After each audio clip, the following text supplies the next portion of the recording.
stereo represented the future, and the future was cool. And cool it was. It is the Clairtone Hi-Fi, born in Canada 50 years ago.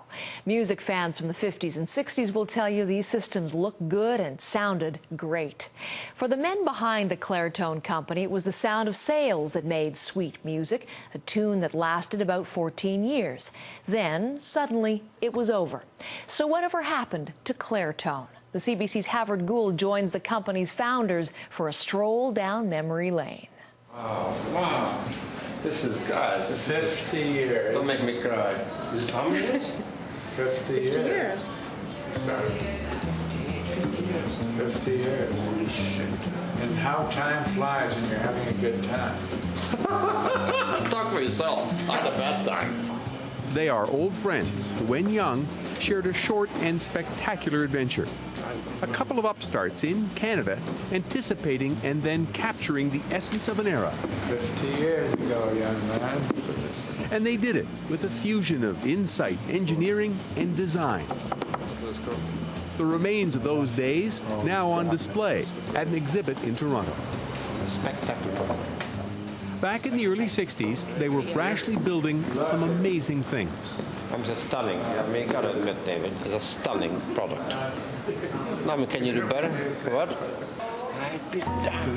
Peter Monk and David Gilmour created and lost the Clairtone Sound Corporation, the company collapsing before its 14th birthday.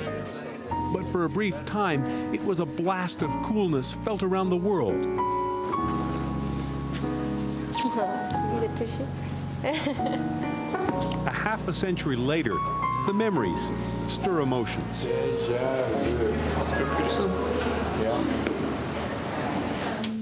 Peter Monk and David Gilmour are very successful Canadians. A few years ago, they revolutionized stereo in Canada and the U.S. with their brainchild, Clairtone. At Clairtone, they did everything with carloads of style. This commercial about their TVs was also all about their "we'll take Manhattan" attitude. Because Monk and Gilmour insist on using every Clairtone for a week's normal viewing before they'll sell it to you. In 1958, they were both in their 20s and looking to make their marks. Monk trained as an electrical engineer. Peter Monk, President and Director of Engineering. Gilmour, a furniture designer. David Gilmour, Executive Vice President, Director of Styling and Merchandising. They had little money and did less planning, but they shared the fervent belief that the world was ready for their high-end, high-style stereos. I mean, who else would go in Canada in the 50s against the Germans and the Japanese in a high-tech consumer product? Who? You'd have to have somebody very dumb, very ignorant, and blind. I mean, would you? I mean, why? Because no one else on this earth in this country would have done such a stupid thing. And we just got lucky that it took off.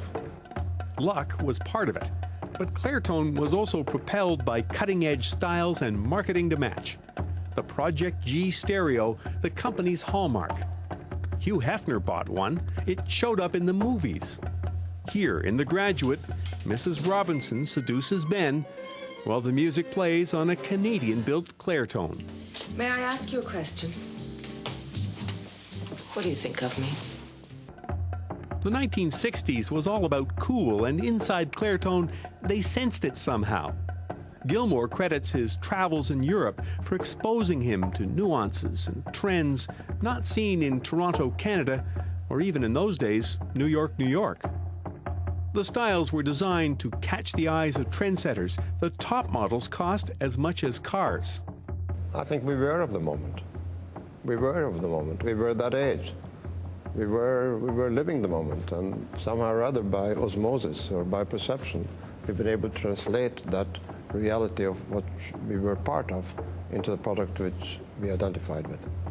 In Canadian homes, Clairtone stereos became practically ubiquitous. Rob Bowman teaches popular music at York University. As a Toronto teenager, his family saved and bought the latest status symbol, a Clairtone. Even the lower-priced, lower-styled models had a certain something. Why was the Clairtone cool? Well, I told you, for me at least, the sound. was big, it was rich. For my parents, it was fine furniture. It was somehow modern, or modern, if you want to think of it in that way. But I think for both of us, it somehow represented the future, and the future was cool. It all still plays well today. Collectors treasure key Clairtone models. We don't collect these as icons of what we've done. They are icons of what we can do. And that's exactly why I collect these. They're something optimistic about them. They're proudly Canadian. Examples from the glory days sell for tens of thousands of dollars and are still in demand decades on. What's interesting, too, some designers buy them as sort of almost like an art piece within any design decor. They're very much a conversation piece within any home. For me, that is what originally attracted me to them. The Project G in particular is a fantastic sounding unit. At one point, Clairtone had almost 1,000 employees and annual sales of $10 million. The designs kept coming. Sinatra was hired to sing Clairtone's praises, and it all just clicked. And then it all, just as spectacularly, started to fall apart. There was, in fact, a possibility that the only solution to the problems would have been an acquisition or a merger of Clairtone by a U.S. company, which we have tried to avoid, of course. The buzz about Clairtone had for years covered the company's serious problems. The factories never hummed. There were parts problems and labor issues and runaway costs, especially for marketing.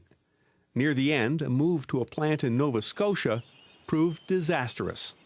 Clairtone established in Nova Scotia 8 years ago and had problems from the beginning. However, it wasn't until 1971 that the plant was actually closed down.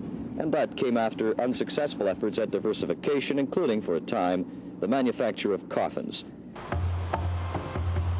On Bay Street, when Clairtone is remembered at all, stock traders such as Fred Ketchen recall the ride up from nothing and then right back down again. They were a blip, but it was a pleasant blip, a blip for about 8 or 9 years. And the blip was bright, and then the light faded, and they faded away. They lost control of the company, I guess, in about 1968, 1970, somewhere in that range. The shares were delisted from the stock exchange, I think, in 1971, and that basically was the last that we heard of Clairtone. Tellingly, through all the troubles, they never stopped reworking the company logo. There was always time for style. But after years of losses, one day they were out. Friends always, Gilmore went on to success in business, making his fortune in real estate, among other ventures. Monk didn't do too badly either. Among his endeavors, building the biggest gold company in the world. We made a couple of fatal mistakes, which gave us a PhD in business that you could never get at any college in the world. What I thought was going to be the biggest tragedy of my life, I contemplated suicide for about 10 minutes after I was kicked out, was the biggest, luckiest stroke of my life. Clairtone is full of bittersweet nostalgia for both men. Nostalgia for a time when they were both young and, amazingly, making revolutionary products in a country that was believed to be located a very long way from cool. When I die, they're going to play this at my funeral. No, I'm going to be buried in it. Howard Gould, CBC News, Toronto.